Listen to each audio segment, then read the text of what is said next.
Hey, Western Heights family and friends. I'm outside the north side of our building where we have this lovely setup. Every fall, we have this fall-themed setup. Great for taking pictures. Whenever I saw it yesterday, I got excited about recording the minister's moment right here because it's just lovely.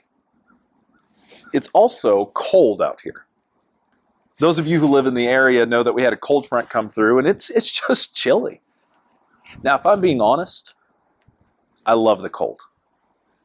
I will prefer the winters over the summers. That's just part of my nature. You may think I'm crazy, and that's probably true. But I love what the cold brings. Most especially, one of the things that I love that the cold brings is it brings out the appliance called the crock pot. You see, I know you can use a crock pot any time of the year, but what we found in our family is that we will end up craving the crock pot meals a little bit more so when the temperature drops.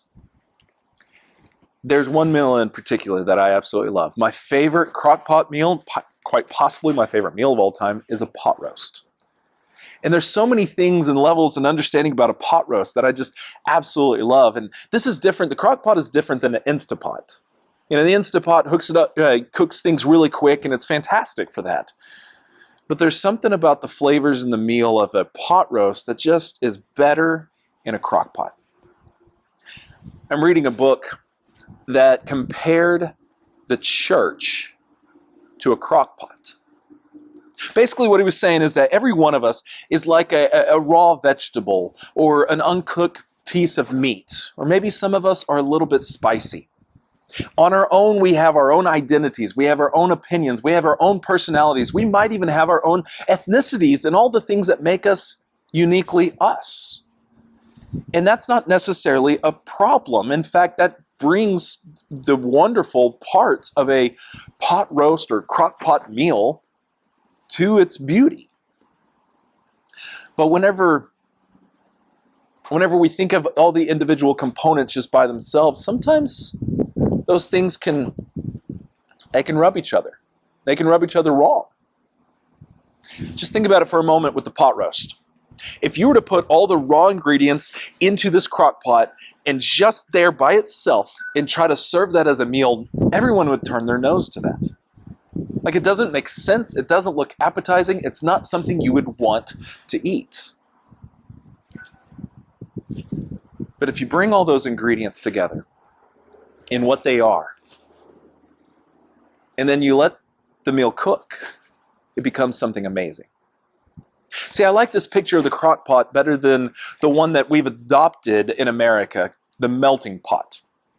See, with a melting pot, it assumes that we all have these different identities and we have all these different opinions, and then we all get thrown in the pot, we all get melted together, and we come out all looking the same. I'm not sure that that's the best picture for America, but I'm honestly very sure that is not the best picture for the church. Because in a church, we do have all of our different unique ingredients, our unique identities, opinions, the things that make us who we are. And in God, we don't sacrifice them to be something else. We sacrifice them so that we can be as God called us to be. And a lot of our identity under Christ is still having a lot of the identity of what makes us who we are. If we were a raw piece of meat, we become a cooked piece of meat. And the illustration goes so on and so forth. But one of the things with the crock pot, when we all get together, if you don't cook it, it's not worth much. And so given the right temperature, given enough time, the crock pot meal becomes something amazing. But I think this is where we as a church struggle the most. You see, no one likes the heat turned up. No one likes to wait. Because when the heat turns up, things become uncomfortable. But the only way that we will infuse each other with the richness of life that the church is called to be is if things get a little uncomfortable. The only way that we will become the meal that maybe God would describe as a sweet-smelling sacrifice is if we allow some time and we allow the heat to continue.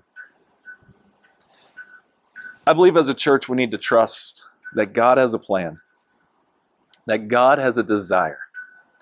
And maybe this idea of the crock pot as his church helps us understand that a little bit better. But I look forward to the church coming together in this wonderful meal, serving to our community and to our Lord, that everyone looks at and says, that is something amazing.